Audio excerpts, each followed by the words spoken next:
Two women have been arrested for helping Orleans Parish inmates after they escaped nearly a week ago. Our investigators learned 38-year-old Corvante Baptiste of Slidell is the aunt of escapee Corey Boyd. Investigators say Baptiste was in contact with Boyd via phone and social media and helped him get food while he was hiding. Boyd was recaptured Tuesday evening in the 1400 block of Iberville. We've now learned that the apartment he was found in belonged to his grandmother, but she claims she didn't know he was there. Boyd's grandmother has not been arrested and so far faces no charges. Meanwhile, 32-year-old Courtney Harris's connection to the two inmates she's accused of helping remains a mystery. State police say she drove them around New Orleans and was in contact with one over the phone. Court records show she helped Leo Tate and Jermaine Donald, who are still on the run. Now authorities say both women are booked in the Plaquemines Parish Jail. On Thursday, via video call, they learned their bonds: $1 million for Baptiste and $2.5 million for Harris. They face one felony count each of accessories after the fact. Oh boy, what a situation. So the aunt is being charged for helping one of the inmates, and then the grandma claimed that she didn't know that he was staying there. And she has not been charged yet, but they might still go after her. You never know. So, let's talk about it. I understand family. I understand you have a soft spot in your heart for family members, even if the world see him and her as a bad person. You have a soft spot for that person because some cases, you know, that person since birth, you know, that's your siblings, your family member. You love that person and you want to help that person. And sometimes you like, you know, you can make excuse. Well, he will never turn out that way if his dad was still here, if his mom was still here, or, you know, or if she's a girl, you know what I'm saying? You're making an excuse. As a family member, you look at it different than the way you do.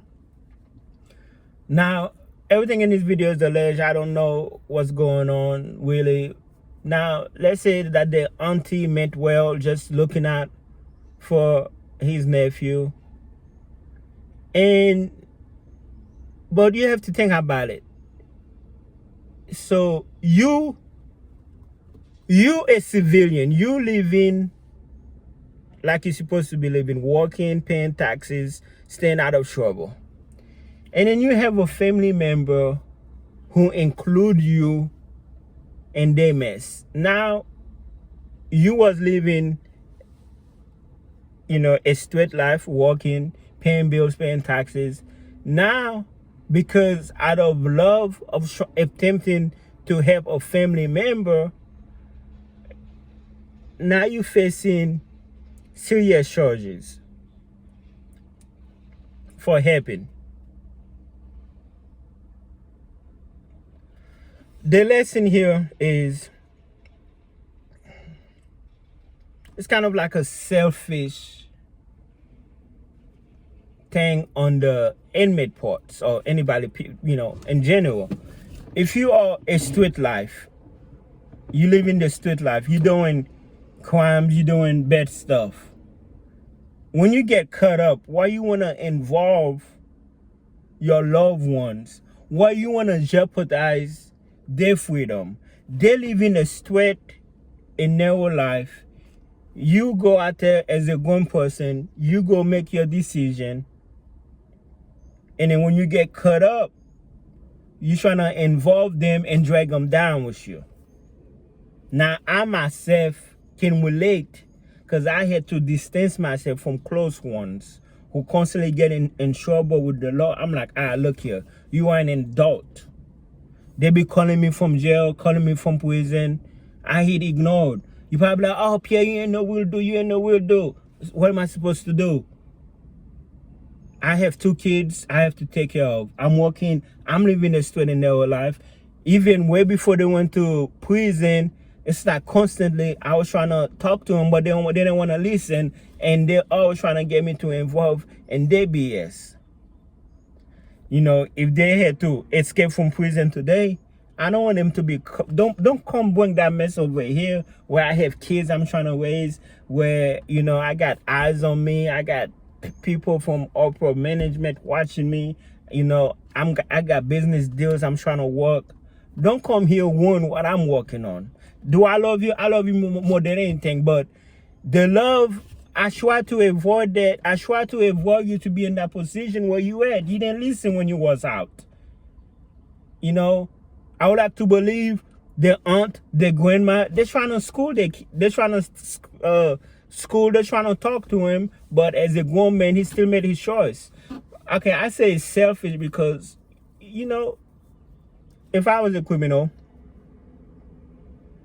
you know, as much as I love my mom, I love my family, especially if I escape, the last person I would go to, I know it's like instinct reaction, go to people, you know, family members, you know. If I can make it out of this state, out of the preferably country where there's no extradition, meaning they can come get me, hey, you know, hey, even go back to Haiti, I guess, you know, then I will communicate with my family. I ain't gonna get them involved. Like, it's like one-on-one. The first place they're gonna be is like they're gonna contact all your relatives, you know, bug their phones and do all type of stuff. It's like, why you wanna, now the grandma, I hope they don't charge the grandma. You know, do I believe that she didn't know? No. Is that a good excuse? I don't know. They're gonna be like, I did he get in, blah blah blah. But I hope they leave the grandma alone. But you know, some people are gonna have some sympathy. I'm like, I get the grandma, get anybody who will help them. You know, will you help your son, your grandson, if it was one of those inmates?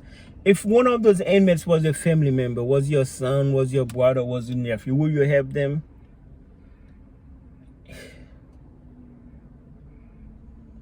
See, the problem with the black community is our family's supposed to look out for each other.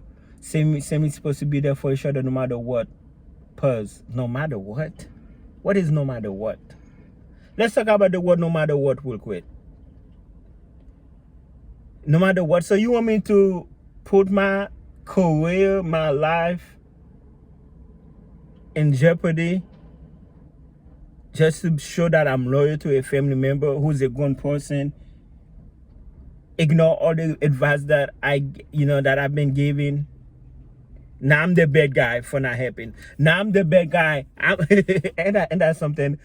I'm the bad guy for not picking up the phone when the prison call. I'm the bad guy for not wanting to send money and put money. And at the irony, the person that's free, working, living a straight, narrow life is the bad guy. Or I'm the little bitch. I'm the, I'm not the real nigga because I don't wanna jeopardize my freedom. What do we black people think like that? Oh, you my brother. Oh, we Haitian. Oh, we went to school together. Oh, you this, you that. Oh, you my uncle friend. You my daily friend. Oh, you my auntie. Oh, you my grandma. You supposed to? Am I really supposed to? So forget about my kids. Now, helping you. Now I got more charges. Being a real steward, being real to you is not gonna take care of that. What a messed up